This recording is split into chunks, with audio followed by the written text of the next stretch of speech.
ఒక beautiful party wear sari collection తో మీ అందరి ముందుకు వచ్చేసాను. ప్రెసెంట్ మార్కెట్ లో చాలా చాలా ట్రెండింగ్ అవుతున్నాయండి.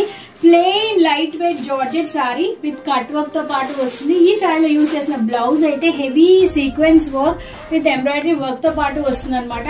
అండ్ ఎంబ్రాయిడరీ కూడా చాలా బాగా షైనింగ్ అవుతుంది. సూపర్ గా ఉంది. అప్లిక్ వర్క్ తో పాటు వస్తుంది. అండ్ బ్లౌజ్ అంతా అక్కడక్కడ చిన్న చిన్న సీక్వెన్స్ వర్క్ తో పాటు వస్తుంది. అండ్ దీనిలో మన దగ్గర number of colour options available గా ఉన్నాయి. ఫస్ట్ వచ్చి ఎల్లో కలర్, పెసరెట్ గ్రీన్ అంటారు కదా, గ్రీన్ కలర్ కాంబినేషన్, అలాగే sky blue colour combination, lavender colour, light grey colour అనమాట. ఇందులో మీకు ఏది నచ్చినది స్క్రీన్ షాట్ తీసేసి వాట్సాప్ నంబర్ కి షేర్ చేసేది. రిట్గా అయితే సూపర్ గా ఉంది. ఆన్లైన్ అన్ని వెబ్సైట్స్ కన్నా మన దగ్గర ప్రైసెస్ అనేవి చాలా రీజనబుల్ గా అవైలబుల్ గా ఉంటాయి. కాబట్టి మీకు ఏది నచ్చినది స్క్రీన్ షాట్ తీసేసి మా నెంబర్ కి షేర్ చేసేసి ఆర్డర్ ని ప్లేస్ చేసేయండి. Thank you for watching and keep shopping. Bye.